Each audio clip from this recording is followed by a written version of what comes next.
my co-host Lei and I will go over the week's most important news coming out of the China EV, AV, and mobility sectors. We will open the room up at around the 40-minute mark to anyone who's keen to ask us any questions. We have one rule: although we appreciate vigorous debate, let's all be considerate and respectful to each other. What Lei and I discussed today is based on our opinions and should not be taken as investment advice. Even if it sounds like investment advice, it isn't. We encourage those who enjoy this room to connect with us on LinkedIn, get the word out to your friends, and of course, tune in again in 2 weeks because we are taking a Chinese New Year holiday off. My name is Tu Li, and I am the Managing Director at Sino Auto Insights, a Beijing-based consultancy that helps organizations bring innovative and tech-focused products and services to the transportation and mobility sectors. I write a free weekly newsletter that we pull many of our discussion topics from. You can sign up for it at sinoautoinsights.com, which of course I encourage you all to do. Lei, Happy New Year, 新年快乐. Can you introduce yourself, please? And good evening from my side. My name is Lei Xing, and I am the former chief editor of China Auto Review, which published newsletters and the only tabloid magazine in English focused exclusively on the Chinese auto market. Pre-pandemic, I spent pretty much 20 years on the ground in China, covering the industry. Since the pandemic, I've been in the U.S. as an independent analyst consultant, looking afar and still trying to keep tabs on the rapidly evolving market. Yes, our expertise has been pulled, back and forth now. China, US, Europe now, so it's pretty global. This is episode number 51, our last episode in the year of the ox. So Happy New Year of the tiger again to everyone. I have a long list of my headlines today. I think this is the longest that we've ever had on this show. It's been a busy week in the China and EV and AV and mobility space globally as well. So it's probably going to take me a minute or two to go through these. So here I go. Latest news out of today. Great Wall Motors plans to invest $1.86 billion over the next 10 years in Brazil to build a plant there to produce exclusively hybrid and electric vehicles. So roughly 40% of the investment will be made by 2025 and the other by 2032. Stellantis Group announced plans to increase its shareholding in its joint venture with GAC Group from 50% to 75%. But then GAC Group came out with a statement that basically said, not so fast. Renault, Nissan, Mitsubishi Alliance, we haven't heard from them for a while, have we? Is back with the vengeance, announcing the 2030 roadmap. 23 billion euros invested over the next 5 years, 35 new EVs from 5 common platforms, and 220 gigawatt hours of battery capacity. Mercedes-Benz announced investment into Taiwan's Prologium and co-development of solid-state batteries for next-gen vehicles. This comes just a few weeks after the Factorial energy investment. Mitigating risk, I guess, huh? And Tesla's big earnings beat for Q4 and 2021, Elon shocks the world again by saying FSD is coming this year for the nth time, and that he would be shocked if FSD does not achieve safety better than a human driver this year. Bentley announced the 5-in-5 BEV plan, starting with the first BEV in late 2025 and one each year thereafter, and £2.5 billion of investment in the UK over the next 10 years. Jidu raises nearly $400 million in Series A financing from parent companies Geely and Baidu. BYD was the fastest growing automotive brand in 2021 and the fifth, I think, the fastest growing brand overall, according to Brand Finance's Brand Global 500 2022 rankings released earlier this week. And BYD also released the Type A battery electric school bus here in the US with a range of 140 miles. And it also beat 30 other EVs in the world's biggest winter EV range test. that was conducted, I think, 2 days ago under Norwegian conditions, just slightly beating out the Model Y and the Porsche Taycan. GM's $7 billion investment in Michigan, hiring 8,000 tech jobs in 2022. Mary Barra meets the president and takes her first ride in the Cruise driverless car in San Francisco. That's a bit surprising that was her first ride, to be honest. 40 millionth F-Series truck. And that's 10% of the 400 million vehicles Ford has produced since its inception in 1903. And CEO Jim Farley gave a big nod to NIO, saying in an interview on TV that the companies that I think about, that I admire because of their commitment and frankly the hard work they did to earn their reputation, are companies like NIO and Tesla. We welcome Zeekr into the 10K cumulative EV production club. And much earlier in the week, Baoneng Motors announces the GX5 and the Coral 6. I don't see any of them driving around Beijing. So Roborock, the Chinese vacuum company, part of the Xiaomi ecosystem, got sucked into EV assembly. So reportedly forming a company called Rock Motors. So the tagline is very interesting for Roborock. It's so awesome. It's, we make vacuums that suck but don't suck. Well, I certainly hope they don't make an EV that suck. Geely and Lifan Technology forms new Chongqing Livan, Livan Automotive Tech Co. Limited, produce and develop battery swappable EVs. JMC and Ford establishes new joint venture to run the passenger vehicle business of JMC, which, by the way, Ford owns roughly a third of the shares. And Volkswagen and Bosch collaborates on both the battery cell manufacturing and autonomous vehicle software development. And get this, Huawei's former AV head, Su Jing, who made headlines by saying, Tesla kills people, reportedly joins Volkswagen's China's AV business as CTO, reportedly. So that's full of headline news, but I guess we should talk about our recent conversation with Dr. Alexander Klose, the EVP of Overseas Operations at Aiways. This was our MAX series episode number 2, following our first guest, Henrik Fisker. This was an interesting conversation for a Chinese smart EV startup that's having more success in Europe than in China.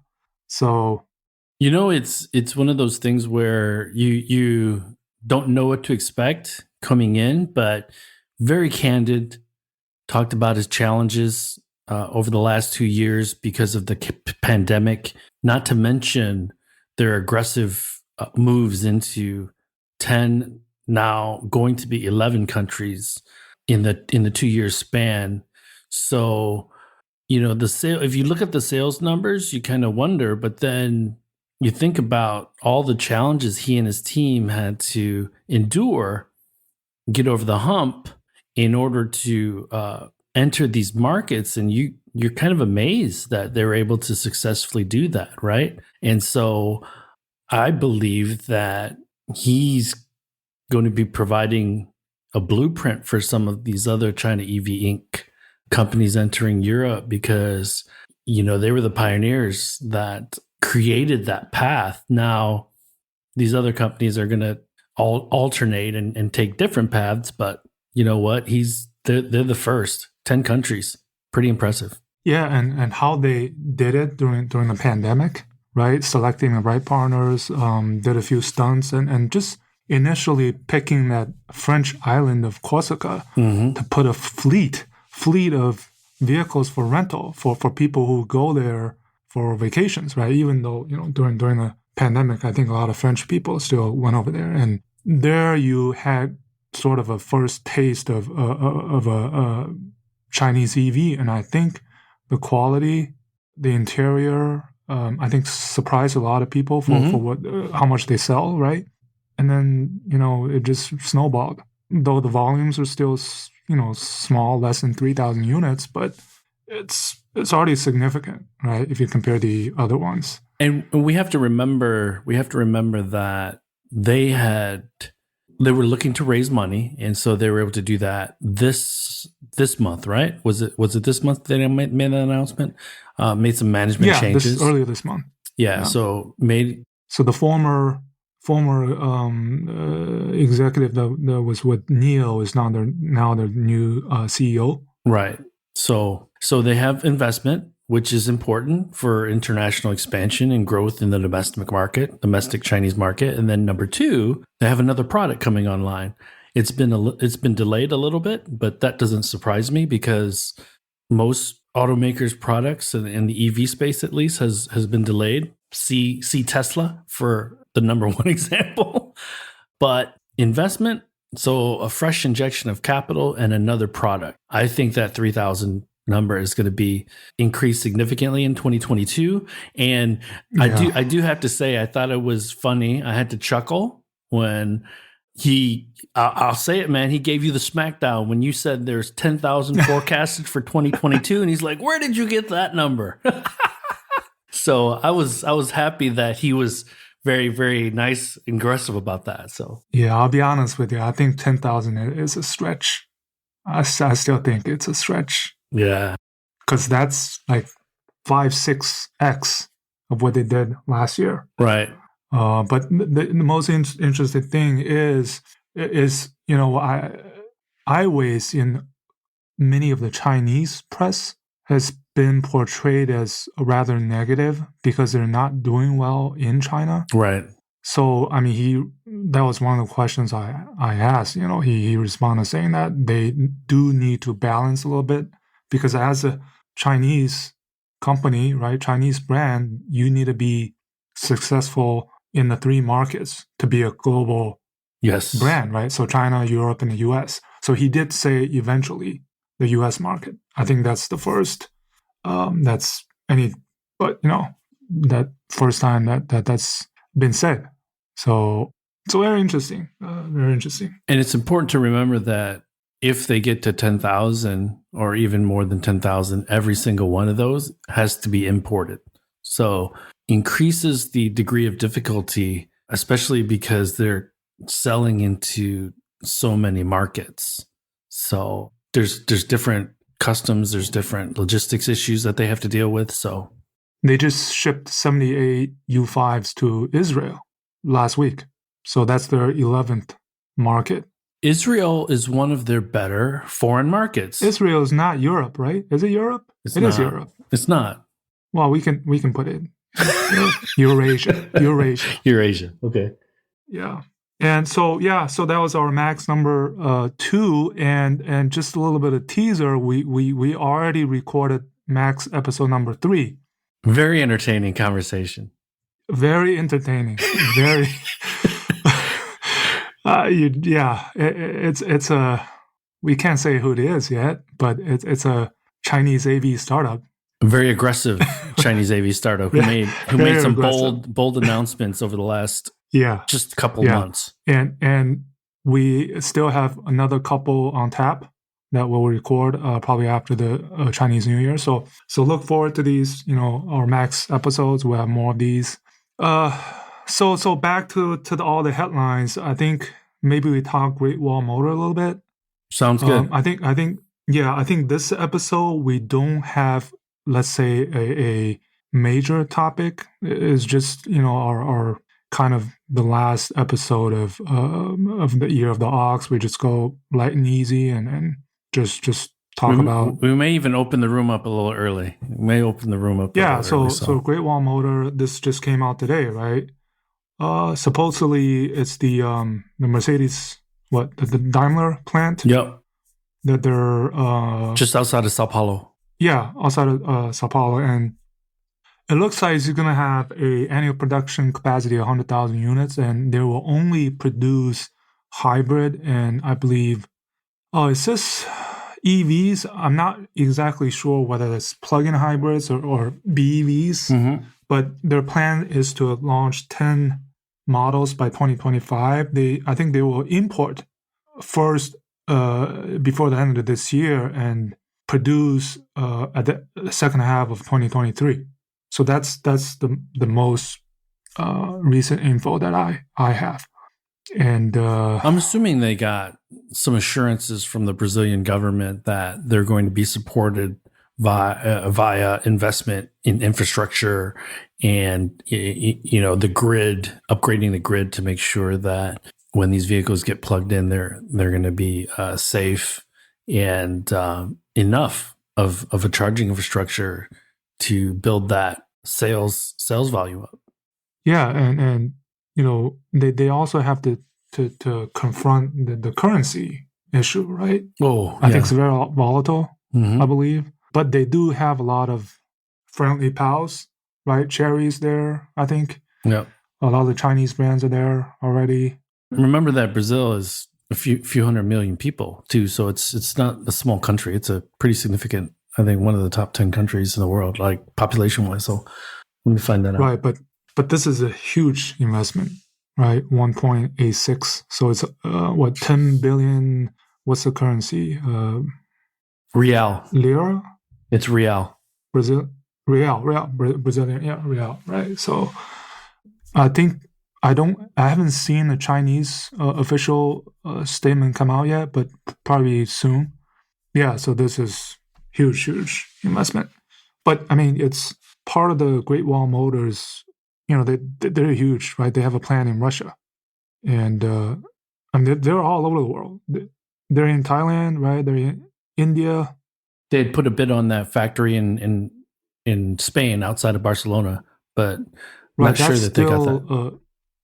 I don't know whether that's off or... Yeah, I haven't heard anything about it. So we'll follow up and try to figure out what... I don't know if it's a Spanish government holdup or if it's something else that's holding it up. But so yeah. Great Wall, and I think how I'm looking at this, Lei, is that the three quote-unquote independent, non-SOE Chinese automakers are being extremely aggressive, the other two being Geely and BYD. So maybe that is because they don't have this domestic machine that they need to manage from an SOE standpoint. I don't know. It just seems like those three are really, really in the headlines quite often. Great Wall with making investments, and then Geely and BYD just pushing into foreign markets, Geely pushing into different types of partnerships, technology partnerships, manufacturing partnerships. So yeah, I don't see that subsiding at all. And it so happens that these three are not the state-owned companies. Yes, right? That's what I mean. They're listed, but they're the private, right, companies that now are leading the way, sort of. You could say they're not state-owned, but they get a lot of local help from their local provincial governments. So to me, it's like a pseudo, not really. It's not categorically a state-owned, but kind of, sort of. Mm-hmm. So let's talk Stellantis. Yes. So yeah, I think it's worth mentioning and go into a little bit of detail. So Stellantis. So this is a classic case where the Chinese and the foreign partner, they're not in tune. So when you have one side of it saying that we already agreed and we announced this plan, then the other side comes out and saying we deeply regret you saying that. Then you look at their performance, the JV performance. Then you're okay. Oh, that's why they're doing so bad, right? They're the same as sleeping on the same bed, dreaming different dreams, right? Yes. So I mean, it's just. This goes back a long time because it was FCA first, right? And then, of course, the tragedy. Fiat. First. Oh yeah, Fiat, and then FCA, and then FCA, yeah, and then the tragedy of Sergio dying, which there was already a bit of uncertainty between that joint venture, and then Sergio Marchionne passing away that complicated or didn't help things, and then Stellantis acquires them, And for that period of time, there was also a lack of investment. There's also a lack of new products. So currently, Jeep, which is one of the biggest joint ventures between the two companies, the only clean energy vehicle is a hybrid Jeep.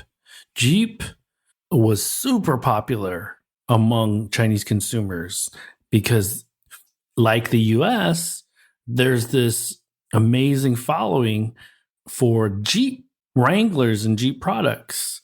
And they kind of lost that momentum. And it seems that Great Wall has really To none other filled than that Great void. Wall. Yeah, they filled that void, right? Yeah, exactly. The macho, the tanks, and their hovel, right? And way SUVs, and just in general, I think their product pipeline just didn't have competitive offerings, right? Yeah. And I think this is a case where I think for GAC Group, I actually think this is a win-win situation, even though the JV is not doing good in the sense that GAC Group, I think they can care less about maybe this joint venture because they'll be, we have our Trumpshi, we have our GAC Ion brands that are doing fantastic. And the JV now sells a couple of 10,000, 20,000 units a year most. And whereas Stellantis, they want more freedom, right, to operate, and they get that. So then it's going to be market competition. So even Stellantis gets 100% of ownership. Is it going to work out? I don't know, right? Because the competition now is no longer the JVs having those competitive advantages, right, like before, right? So, and I think GAC's group statement is also, I think, it's based on disclosure rules, maybe. Sure. Because GAC Group is also listed. So the timing of it, when this can be announced, I think is a bit different. So they're a little bit irked. But it's simple. It's to your point, it's an indication of the relationship. And one hand not speaking to the other. And then number two, let me say this. This is also deja vu between Ford and Chang'an a little bit, right? Because it's well known that Ford and Chang'an also have a challenging joint venture relationship. And Ford starved the joint venture with product. And so Ford was at over 1 million unit sales just 5 or 6 years ago, down to less than 500,000. And now they've turned the corner. They brought on a China CEO, Anning Chen, and it looks like, at least design-wise anyways, and product-wise, they are back on the upslope. So do you think that we'll see that with Stellantis as well? Well, Ford and Stellantis are in completely different directions, right? So Ford wasn't doing well, but at least they're progressing ahead. Yeah. Whereas Stellantis, they're at most stuck in the same place, if not further back, right? So I think part of the reasons, obviously, we said this in one of the earlier episodes, is that the China for Stellantis Group has been on the back burner for well over a year because of this merger going on, right? They first had to figure that out. And then just Stellantis, all of their brands, at least the one that are in the joint ventures, FCA is basically Jeep, nothing else. Yep. And the other side of it, which I was going to talk about, is the Dongfeng, right? Dongfeng, the Dongfeng produced Peugeot Citroën, DPCA. And I just learned today that something similar would be happening at that joint venture with Dongfeng. So, but the thing is, they have two brands, Citroën and Peugeot, right? So what I've heard is from my sources close to this is the two brands, they kind of have the two divisions, right? So what's going to happen is that Citroën is going to be given to the Chinese partner, Dongfeng, meaning that they'll operate it as a majority joint venture with Chinese having the majority, and Peugeot is going to be given back to Stellantis, where Stellantis will have a majority say. And I think this will be announced when they announce the global strategy on March 1st. On March, right? But this is what I've heard. So do look for, announcements in that regard. And this is exactly what we talked about, right? The opening of the market. Now you're seeing these actions taking place. And the actions that are being made are these foreign companies that are not as successful, but think that if they can have the majority, they have more freedom and can move faster. I don't know about that, but whereas let's say a Volkswagen, I think they're okay. I don't think they're the ones that are going to be aggressive to say, I'm going to buy shares from SAIC or FAW, because those JVs are doing okay. And Stellantis, right, they're the latest or the farthest back of the pack in terms of EV portfolio in China, anywhere else in the world. Not counting, the what in the European markets. Well, right? the Citroen, Peugeot, and Jeep, they just don't do that well in China, full stop. Mm-hmm. And unfortunately, it takes desperation before they make drastic moves, typically in the auto industry, because if the machine is running and it's running well, nobody wants to change anything. And that's what you're seeing with Volkswagen, this huge struggle, because they've been doing so well in the China market. And now they're struggling to pivot because the vested interests were, getting promoted, were getting bonuses because they're printing money in the China market. But it'll be interesting to see whether or not these three brands, I think Jeep has some possibilities because Jeep's going to have new product. I don't know as much about Peugeot or Citroen, but I think the Jeep branding in China, I feel like it's been deteriorated a bit over the last few years, whereas let's say Citroen, what's been happening with Citroen and Peugeot lately is, at least if you see in the Chinese press, that the Citroen is trying to push hard for the C5X. right. 凡尔赛. It's called the 凡尔赛 Versailles C5X in Chinese. But you don't hear much about Peugeot. Nothing. Right? Nothing. So this is a telltale sign of what's going on, right? Mm-hmm. Of what I said, pulling back Peugeot and making more decisions, back at headquarters, where Citroen is going to be pushed more aggressively. So, yeah. And there's still no EVs yet. And we'd shared this story in a prior pod that GAC was holding off on changing the joint venture name from FCA to Stellantis because they were waiting on Tavares to make assurances that he was going to invest in the joint venture. So I don't even know if the joint venture has changed its name to GAC Stellantis yet. It still might be GAC FCA, but that was kind of sort of that epitomizes the relationship that they have, right? Like there's no trust. Yeah, he said, she said.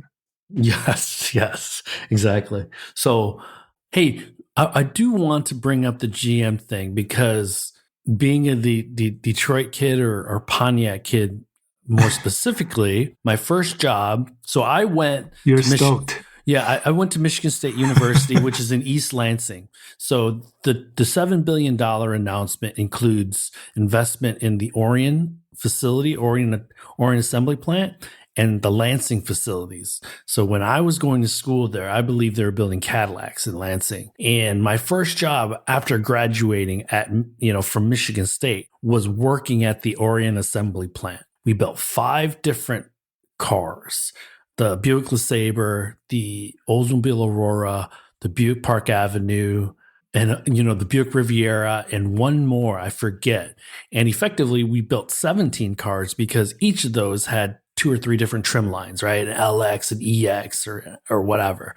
And so this Orion Assembly Plant is huge. And at the time I worked at it, it was one of the worst UAW plants because a few factories within 120 miles had recently been closed. And so some of those factory employees, in order to keep their jobs at GM, they were transferred to the Orion assembly plant. And so it was eye-opening. My first job working at an assembly plant, I was this 22-year-old kid wearing my khakis and my white shirt, walking out to the plant floor with a clipboard. And of course, the UAW guys, when they see this snot-nosed kid coming out with a clipboard, they think industrial engineer. And to them, an industrial engineer is more work with less people. And so they were not willing to help me at all with anything. And so I worked in the material office, and we were responsible for making sure that parts, it was a just-in-time environment. So every part, every day, most of the parts were shipped on a daily basis. And then the seat factory was within, 5 miles. And so those came every hour. And so, great experience. And to see that it's factory zero now, or building bolts, and we'll build the new Chevy Silverado. It's just, it makes me smile because I grew up 15, 20 minutes from that facility. It was my first job, and God bless them, because Michigan lost out on that $12 billion, $11 billion investment from Ford, which Tennessee got. So, yeah. I think it's awesome. And I do have to say that Elon tweeted that he wasn't very happy that Mary got to meet with Biden and stuff. So, which is fair. The T and which the is A fair. and the ESL in between. Huh? So, yeah. But for him to, he got a lot of help from the U.S. government. Okay, so it's not, they might be giving him less help than a GM and a Ford today, but he had that credit for the longest time, and he took full advantage of it. So, yeah, and I think the other narrative is, in terms of who's leading, there's a lot of debate, right? So, what GM delivered 26 EVs, was it in December? Yeah, right. And you look at all these announcements, they won't materialize until mid-decade. So I think a lot of people are still questioning whether GM and can, and including Ford, can catch up, right? So in the Tesla earnings call, they're expecting at least 50% growth. right. So by the time, if they continue with that, by the time 2025 rolls around, Tesla is supposed to be doing 3.4 or 5 million a year globally. And where will GM and Ford be? Well, technically, Tesla right? Technically, Tesla by 2030 is supposed to be building 20 million cars a year. So. 20 million, right. Those are still questions, but it's such a far ahead and the lead. I think a lot of people are questioning. But at the same time, like, if I was you two, I'd be, rooting for GM and Ford. I just love the, so I just love the competition. You can't, And so I don't know who said this. It's not going to be winner take all. I don't think it's going to. I don't think be so winner either. Take all, right? So, but the recent mishaps that GM's had, the boat, they're all failures, pretty much. And I hear the boat is going to be discontinued. Right.